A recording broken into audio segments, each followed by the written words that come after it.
pagi Bu Mila. Pagi Pak Juli. Ya, bagaimana kabarnya nih Bu Mila? Baik, alhamdulillah. Ya, sehat ya pagi hari Sehat. ini. Bapak gimana? Ya, saya baik juga Bu. Oke. Kebetulan mumpung saya ada waktu, Bu Mila sekarang ada jam pelajaran kan? Iya. Ya, di kelas apa? Hari ini di kelas 7E. Di kelas 7E. Baik Bu Mila, seperti yang sudah saya bilang kemarin, saya akan melakukan observasi sedikit tentang pembelajaran yang akan sebentar lagi Bu Mila lakukan selama 2 jam pelajaran ya, berarti selama 80 menit ke depan. Sebentar saya akan melakukan observasi Bu ya. Tapi sebelum itu saya ingin melakukan ya berbincang-bincang dulu sedikit. Bisa Bu ya, ada waktu? Ya, bisa. Ya. Jadi Bu Mila, saya ingin tahu nih kira-kira apa tujuan pembelajaran yang sebentar lagi Ibu Mila lakukan di kelas? Baik, untuk tujuan pembelajaran karena materi kita mengenai Ya. teks berita. Berita. Ya, jadi untuk tujuan pembelajarannya yang pertama adalah dengan mengamati video, Ya. slide PowerPoint dan buku referensi. Diharapkan siswa dapat membuat resume dan menjelaskan unsur-unsur apa saja yang terdapat dalam teks berita. Kemudian untuk tujuan pembelajaran yang kedua, melalui kegiatan mengamati tayangan slide PowerPoint dan membaca sebuah teks berita yang nantinya akan disajikan, diharapkan siswa dapat mengidentifikasi struktur penulisan apa saja yang terdapat pada teks berita secara tepat. Ya, baik Bu Mila, jadi tujuan pembelajaran Bu Mila sebentar lagi, yang pertama itu siswa dapat memahami unsur-unsur dari teks berita Ibu ya, melalui kegiatan pembelajaran yang Ibu Mila lakukan. Selain itu, dengan mengamati sebuah teks, nanti diharapkan siswa dapat mengidentifikasi struktur atau cara penulisannya, begitu Ibu ya? Iya, betul Pak. Ya, bagus sekali Bu. Berikutnya,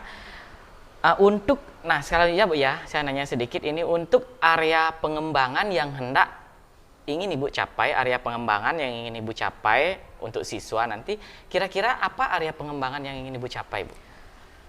Untuk proses pembelajarannya ini diharapkan dapat memperluas pengetahuan siswa mengenai unsur-unsur pembentuk teks berita yang membedakannya dengan jenis teks lainnya. Selain itu juga pentingnya kemampuan siswa mengenai identifikasi struktur penulisan teks berita yang nantinya diharapkan siswa dapat menulis atau memproduksi sendiri teks berita yang sesuai dengan kaidah. Ya, jadi itu yang ingin Ibu kembangkan ya. Jadi siswa dapat mengidentifikasi struktur penulisan teks berita sehingga nanti Ibu harapkan mereka dapat secara mandiri menulis atau membuat teks berita ya. Selain itu unsur-unsurnya Bu ya. Jadinya pentingnya pengetahuan siswa mengetahui apa saja unsur-unsur berita sehingga mereka tahu inilah perbedaan teks berita dengan teks lainnya. Jadi itu Bu ya.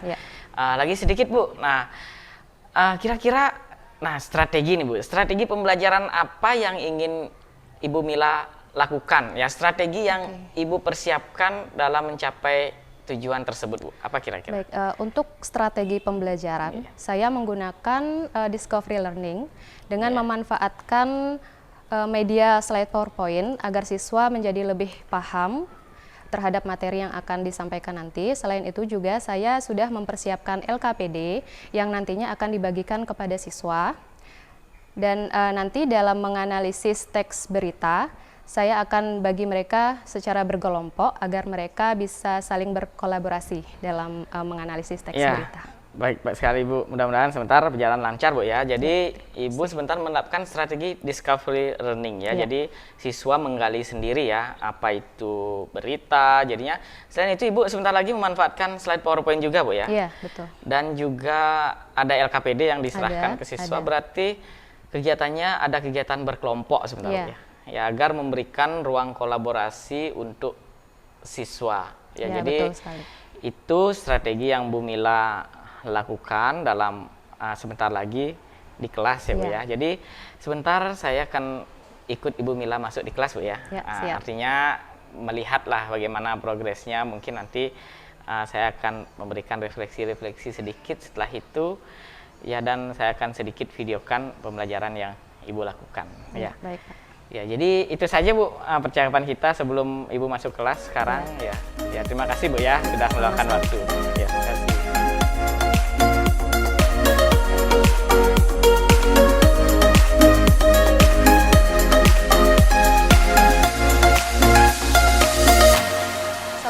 anak-anak? Bagaimana kabar kalian hari ini? Masih semangat mengikuti pembelajaran? Masih bagus ya. Sebelum kita mulai pembelajaran hari ini, kita berdoa terlebih dahulu ya. Berdoa menurut kepercayaan dan keyakinan masing-masing dimulai.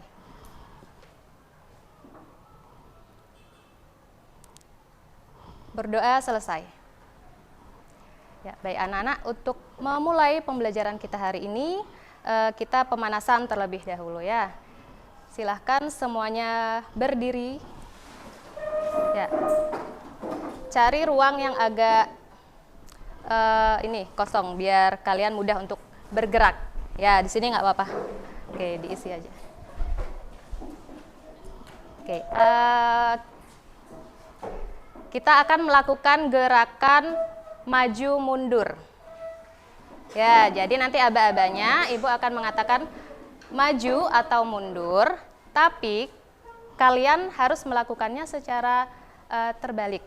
Misalkan Ibu mengatakan maju, berarti kalian harus mundur. Kalau Ibu mengatakan mundur, kalian harus maju. Paham ya? Ya, konsentrasi. Maju. Lompat ya, jangan melangkah. Melompat. Siap? Mundur. Oke. Jangan terlalu lama berpikir ya, langsung dilakukan. Maju. Maju mundur. Nah, ada yang salah ya. Lompat-lompat di tempat malah. Sekali lagi. Maju mundur. Oke ya, tepuk tangan untuk kita semua. Silakan duduk di kursi masing-masing ya. Oke ya. Sekarang siapkan alat tulis dan buku pelajaran bahasa Indonesia. Selain buku pelajaran bahasa Indonesia dimasukkan dulu.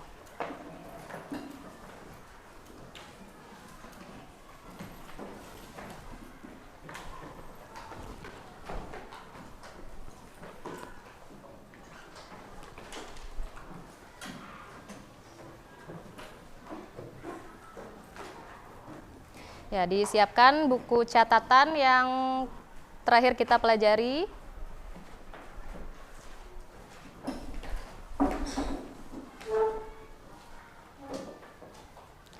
Baik anak-anak, jadi pada pertemuan kita hari ini, ya masih mengenai teks berita. Pertemuan sebelumnya kita sudah belajar tentang pengertian dan ciri-ciri teks berita.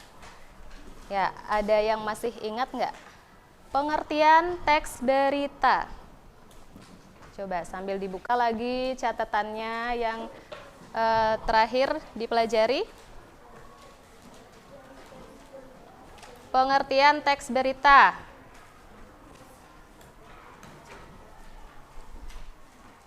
Berita itu apa? Ya, Juna, silakan. Berita merupakan cerita atau keterangan terkait kejadian atau peristiwa yang sedang terjadi. Ya, bagus. Jadi pada intinya, pengertian teks berita adalah suatu informasi mengenai peristiwa atau kejadian secara aktual dan faktual yang disampaikan kepada masyarakat. Ya, masih ingat apa pengertian aktual? Ya, Angga? Aktual artinya baru saja terjadi atau info terkini ya yang sedang hangat-hangatnya terjadi. Kalau faktual, Nang Ayu?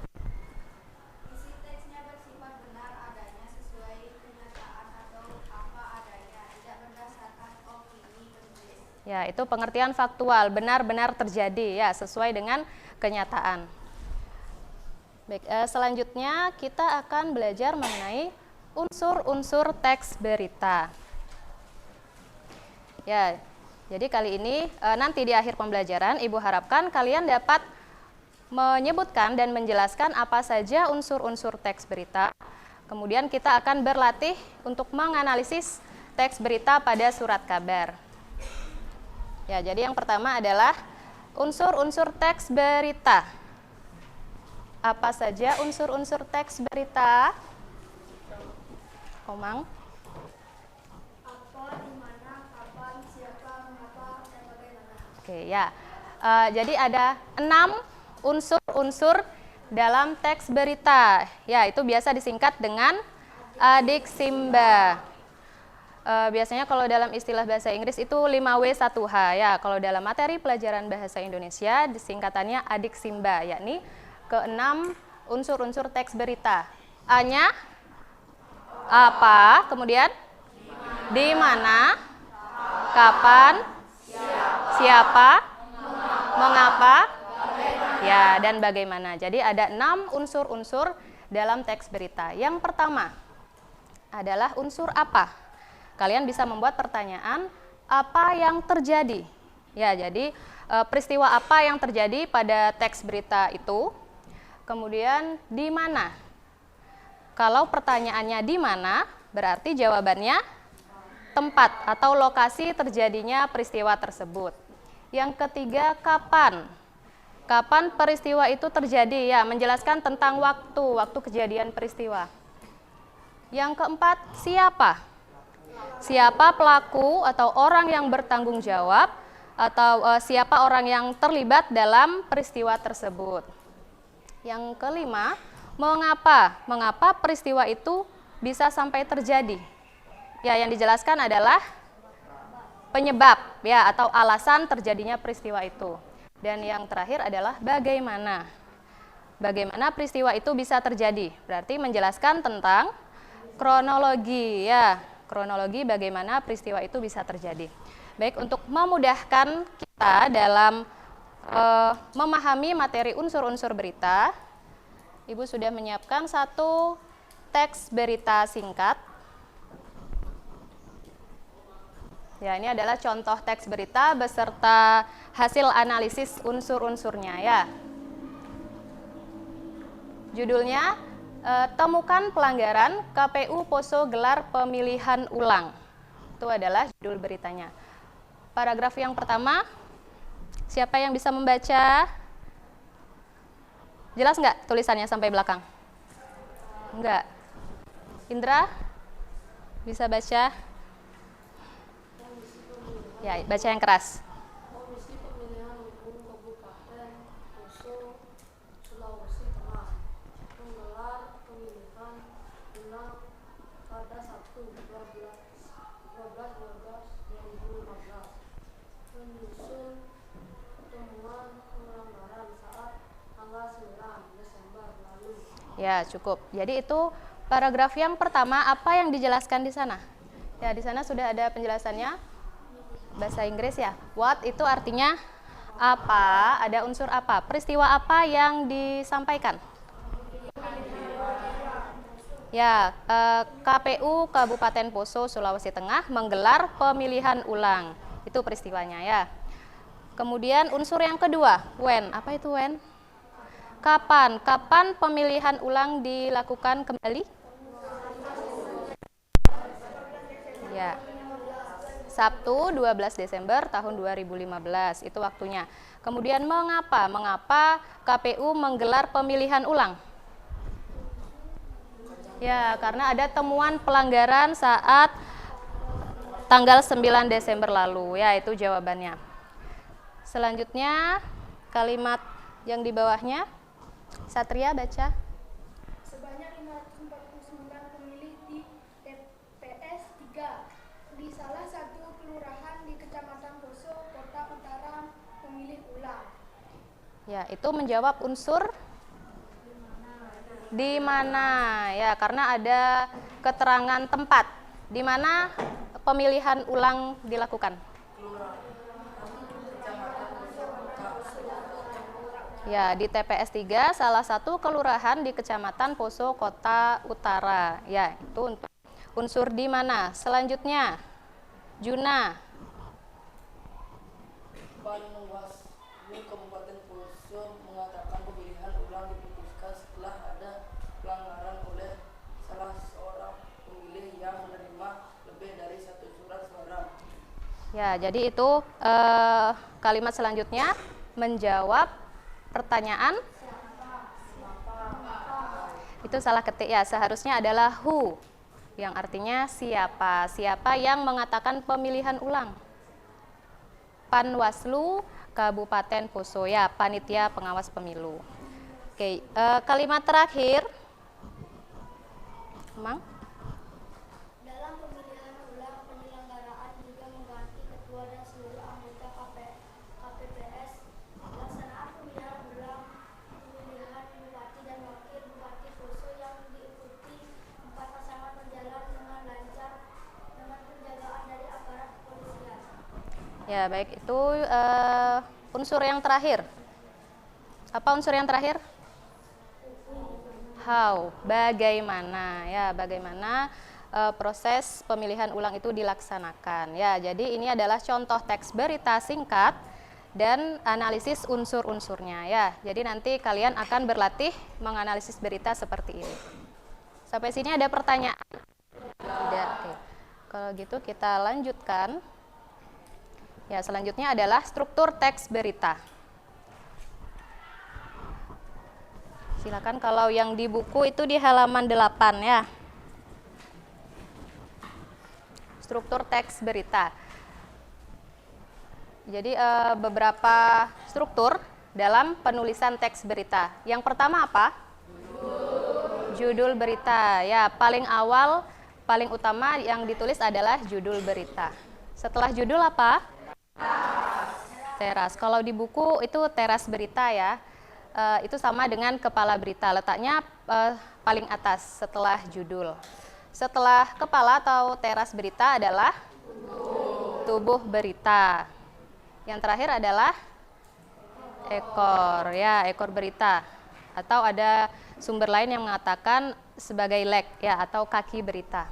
Nah, jadi ini adalah struktur teks berita. Yang disampaikan paling atas adalah dari yang paling penting dulu, ya. Paling penting itu mengandung unsur 5W1H atau adik Simba tadi yang sudah kita bahas. Setelah yang informasi yang paling penting, selanjutnya adalah yang penting sebagai informasi pendukung atau pelengkap. Yang terakhir baru informasi yang kurang penting sebagai informasi tambahan dalam teks berita, ya. Sampai sini paham? Oke. Nah, sekarang kita lanjut ke belajar menganalisis teks berita dengan memperhatikan unsur-unsur teks berita, ya. Ibu akan bagi kalian menjadi beberapa kelompok. Silahkan nanti berdiskusi dengan teman sebangku.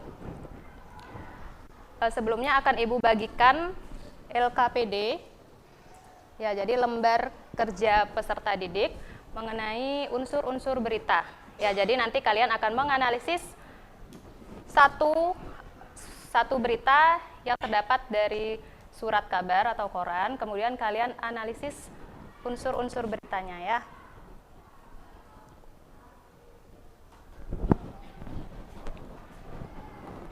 Ya, jadi silahkan nanti kalian menulis unsur yang pertama adalah apa, ditulis pertanyaannya, kemudian jawabannya langsung dicari di teks berita. Kemudian di mana, kapan, siapa, mengapa, dan bagaimana. Jadi keenam unsur berita itu harus terisi, ya. Sekarang akan Ibu bagikan.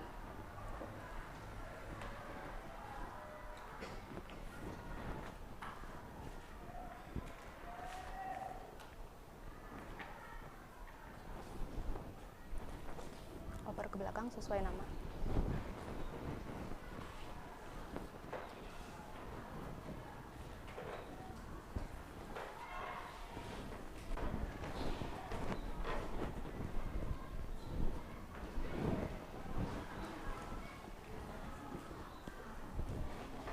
Ya, silahkan dibagikan LKPD-nya.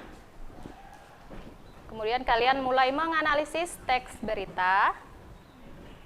Ya, kalian cari unsur-unsur beritanya. Secara berkelompok, ya, diskusikan dengan teman sebangku. Tunggu.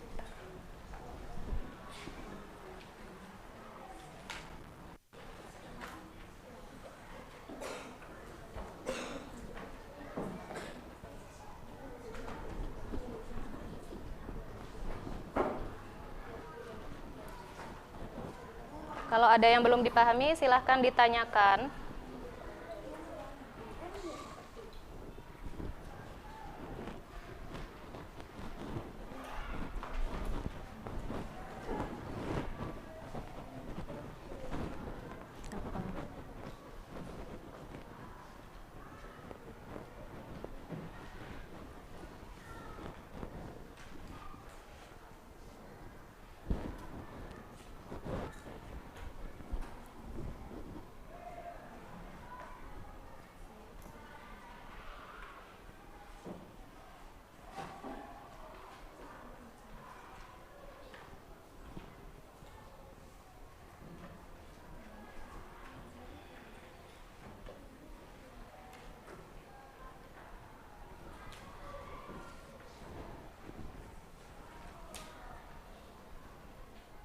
Sudah selesai menganalisis?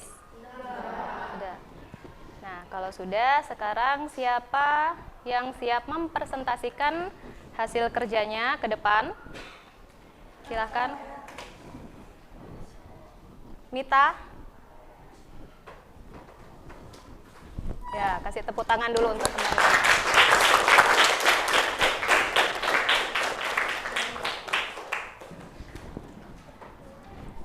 Suaranya yang keras ya.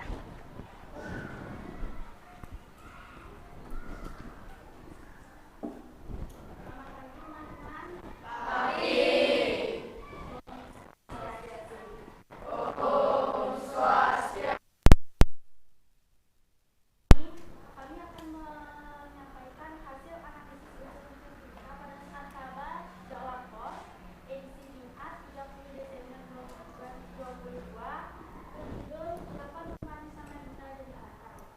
Sebelumnya, perkenalkan nama saya Putri Nasir, absen 32, dan saya mengikuti Semita Kusawati, absen 31. Peristiwa apa yang terjadi pada 8 rumah di Samarinda? Peristiwa kebakaran yang menghanguskan 8 rumah di Samarinda. Di mana peristiwa itu terjadi? Di Jalan Raya Raja Wali dalam Kecamatan Sungai Pinang, Kota Samarinda. Kapan peristiwa kebakaran itu terjadi? Pada tanggal 29 Desember 2022 pada pukul 10:20 WITA. Siapa saja korban yang terkena dampak dari peristiwa kebakaran yang terjadi di Kota Samarinda? Ada 12 kepala keluarga dengan total 48 jiwa yang terkena dampak dari kebakaran tersebut. Mengapa peristiwa tersebut bisa terjadi? Dari perkiraan sementara, api muncul dari industri rumahan yang memasak tempe. Bagaimana bisa 8 rumah di Samarinda hangus terkena oleh api? Api merembet dengan cepat karena mayoritas rumah di lingkungan tersebut material kayu. Demikian hasil analisis dari kami. Sekian, terima kasih. Sandi. Ya, ya, terima kasih Mita dan Putri, sudah sangat bagus ya, sudah sangat baik. Hasil analisis berita pada surat kabar apa tadi? Jawa Post ya. Peristiwa apa yang dibahas pada berita tersebut? Ya, bencana kebakaran ya. Tadi Ibu sudah perhatikan ke-6 unsur beritanya sudah disebutkan secara lengkap ya. Kelompok selanjutnya siapa lagi yang mau ke depan? Ya, Meli. Ya, tepuk tangan dulu untuk teman.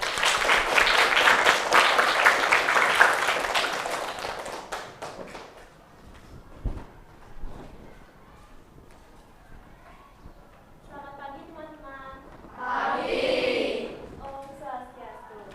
Om Swastiastu. Dalam kesempatan kali ini, kami akan menyampaikan hasil analisis unsur-unsur berita pada surat kabar Jawa Post edisi Selasa 25 Oktober 2022 berjudul Jembatan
Ada yang bisa menanggapi terkait penampilan teman kalian tadi?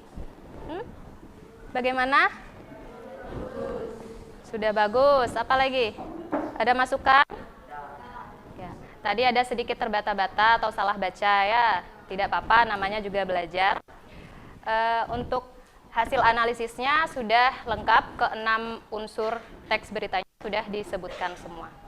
Oke, satu kelompok lagi yang cowok dong sekarang. Oke, kelompoknya Ardi.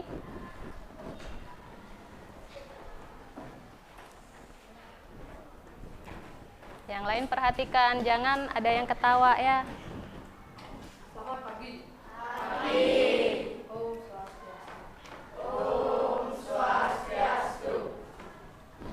Pada kesempatan kali ini, kami akan menyampaikan analisis unsur-unsur berita pada surat kabar Jawa Pos edisi Kamis 29 Desember 2022. Berjudul Banjir Filipina, 25 tewas, 81.000 mengungsi. Sebelum itu saya akan memperkenalkan diri. Nama saya Igede Indra Kalijaya, nomor absen 5. Saya ikut Sarjana Negara nomor 13. Saya ikut juga negara. Analisis unsur-unsur berita. Peristiwa apa yang terjadi? Peristiwa banjir. Di mana peristiwa itu terjadi? Di Filipina. Kapan peristiwa tersebut terjadi? Kamis 29 Desember 2022. Siapa yang menjadi korban banjir tersebut? Warga Filipina 25 tewas, 41.000 mengungsi. Mengapa peristiwa tersebut terjadi? Karena disebabkan adanya badai Eropa. Bagaimana peristiwa itu terjadi? Sekian dari kami. Om Santi.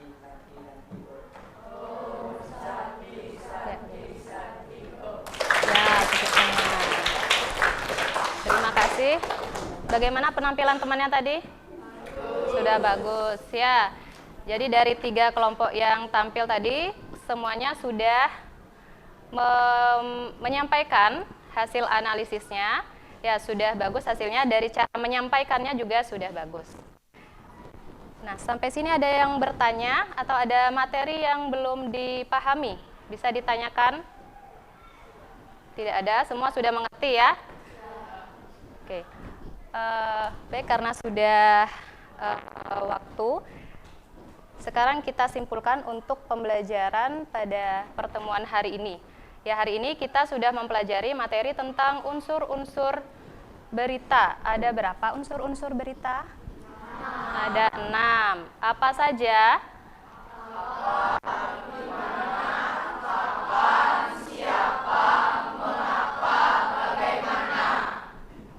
Oke, ya. Jadi kalian sudah memahami materi tentang unsur-unsur berita. Untuk pertemuan selanjutnya, siapkan kita akan berlatih menganalisis struktur berita ya. Kita akhiri dengan berdoa terlebih dahulu. Bukunya ditutup semua.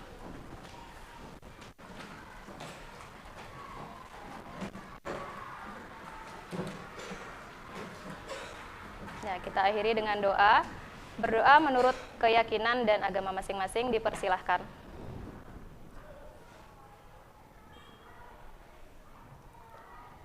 Berdoa selesai. Ya. Demikian dari Ibu. Terima kasih. Selamat pagi. Pagi. Salam bahagia.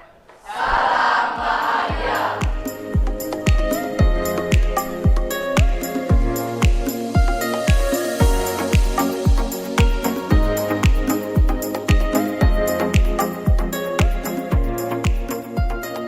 Selamat pagi Bu Mila. Pagi Pak. Kebetulan pada pagi hari ini setelah kemarin saya kan mengobservasi Bu Mila dalam pembelajaran, saya ikut masuk kelas kemarin. Ya. Hari ini sesuai dengan yang kita sepakati kemarin, saya ingin berbincang-bincang sebentar terkait observasi yang sudah kita lakukan di kelas kemarin Bu Mila. Ya, dan kebetulan ada Ibu PP yang menemani percakapan kita, Bu Mila. Saya menanyakan beberapa seputar proses pembelajaran yang Bu Mila lakukan di kelas pada minggu kemarin, Bu Mila ya. Jadi pertanyaan pertama Bu Mila, kan ada waktu Bu Mila ya. Ya. Jadi ketika pelaksanaan proses pembelajaran kemarin Bu Mila, saya sudah observasi, saya juga sudah mengirimkan beberapa catatan-catatan pada Bu Mila. Kira-kira apa yang menjadi hambatan Bu Mila selama pelaksanaan proses pembelajaran kemarin Bu Mila? Nah, baik Pak. Jadi untuk secara umum kegiatan pembelajaran di kelas itu sudah berjalan dengan baik Sudah dan baik ya. lancar. Namun masih ada beberapa kendala. Ya, kendalanya adalah ada beberapa siswa yang masih kesulitan dalam menganalisis unsur-unsur teks berita. Ya, terutama pada unsur mengapa dan bagaimana. Ya, jadi dalam hal ini saya harus lebih ekstra lagi memberikan pengarahan dan penjelasan kepada siswa. Jadi hambatan Bu Mila itu muridnya yang kesulitan menemukan unsur-unsur berita bagian apa tadi bagaimananya ya dan bagaimana. Jadi itu yang menjadi hambatan. Terus apakah selama proses pembelajaran Ibu sudah merasa puas Bu Mila dengan proses pembelajaran yang Ibu Mila lakukan kemarin? Ibu sudah merasa puas atau belum kira-kira? Secara pribadi saya sudah merasa puas dengan kegiatan pembelajaran yang berlangsung di kelas. Pertama, karena saya sudah menerapkan langkah-langkah pembelajaran yang sudah sesuai dengan apa yang telah saya rencanakan sebelumnya. Ya, pada modul ajar Bu ya. Iya. Kemudian pada penyampaian materi juga sudah tersampaikan dengan baik dari tayangan slide PowerPoint dan juga saya sampaikan secara verbal itu sudah tersampaikan dengan baik kepada siswa. Dan yang terpenting adalah keaktifan siswa, Pak. Jadi ketika saya bertanya, siswa sudah aktif dalam memberikan jawaban. Jadi sudah ada interaksi yang positif di dalam kelas. Iya. Jadi saya juga melihat Ibu itu Bu, keaktifan siswa juga sudah baik dalam proses pembelajaran Bu Mila juga melalui tayangan-tayangan PowerPoint itu Bu ya. Kira-kira menurut Bu Mila, apa hal-hal positif yang telah Ibu lakukan, Ibu? Yang telah Ibu lakukan selama proses pembelajaran kemarin waktu saya observasi kemarin. Apa hal-hal positifnya? Untuk hal-hal positif yang sudah saya terapkan di kelas, saya menerapkan pembelajaran sosial emosional, Pak. Jadi, sosial emosionalnya sudah. Jadi di awal pembelajaran saya awali dengan berdoa, dengan harapan kegiatan pembelajaran dapat berjalan dengan lancar dan siswa dapat paham dengan materi yang disampaikan. Selain itu juga saya memberikan ice breaking untuk menciptakan suasana yang menyenangkan kepada siswa. Berarti itu hal positif, sudah melakukan doa, ada ice breaking, yaitu sangat membuat siswa lebih antusias Bu ya, artinya tidak membosankan lah kemarin pembelajarannya Bu ya. Jadi itu Ibu Mila sebagai hal positif. Terus saya ingin menanyakan rencana tindak lanjut ini Bu ya, terutama mengenai hambatan yang sudah Ibu Mila temui tadi misalnya yang Ibu Mila utarakan. Jadi apa rencana yang akan Bu Mila lakukan ke depan ini Bu untuk membuat proses pembelajaran yang lebih baik lagi ke depannya Bu? Ya, jadi terkait dengan kesulitan siswa dalam belajar, rencana yang akan saya lakukan ke depannya adalah saya akan menggunakan pendekatan berupa scaffolding, Pak. Jadi saya hampiri siswa, saya datangi siswa, kemudian saya tanyakan apa yang menjadi kesulitan bagi mereka dalam mengerjakan tugas. Ya, jadi di sana saya berikan penjelasan lagi secara perlahan sampai siswa itu paham dengan tugas yang diberikan. Ya, jadi nanti Ibu akan lebih melakukan pendekatan scaffolding seperti itu ya, terutama tentu terhadap siswa-siswa yang masih merasa kurang ya, dalam menemukan unsur. Tentu bukan hanya pada materi ini ya Bu ya melakukan itu nanti. Jadi kira-kira kapan Ibu mulai melaksanakan, artinya rencana-rencana Ibu untuk lebih membuat pembelajaran lebih baik lagi Bu? Kapan Ibu melakukan itu kira-kira? Insya Allah secepatnya sih Pak, saya akan terapkan itu di kelas ya. Pada pertemuan selanjutnya mungkin minggu depan bisa. Jadi nanti saya sambil cari-cari lagi sumber-sumber belajar yang lain, kemudian media yang lebih bervariasi lagi agar siswa juga antusias untuk ikut belajar di kelas. Ya, jadi bagus sekali Bu. Jadi mulai minggu depan Bu ya. Ya. Artinya termasuk mencari sumber lain, artinya biar lebih banyak contoh lagi Bu ya, untuk Ibu melakukan scaffolding dan juga melakukan sumber-sumber yang lebih banyak lagi artinya. Jadi saya mau lihat nanti Bu gimana prosesnya setelah Ibu melakukan scaffolding, apakah nanti sudah tambah lebih baik lagi. Saya mau dengar cerita Ibu lagi Bu ya. Siap, Jadi terima kasih Bu Mila sudah memberikan beberapa hal termasuk beberapa masukan juga mengenai tentang observasi yang sudah kita lakukan ya. Jadi pasca observasi ini saya jadi tahu rencana Bu Mila ya, dan hambatan-hambatan Bu Mila. Jadi semoga kedepannya lebih baik lagi. Saya percaya dengan Bu Mila ya. Terima kasih Bu Mila. Ya, terima kasih Bu. Oke.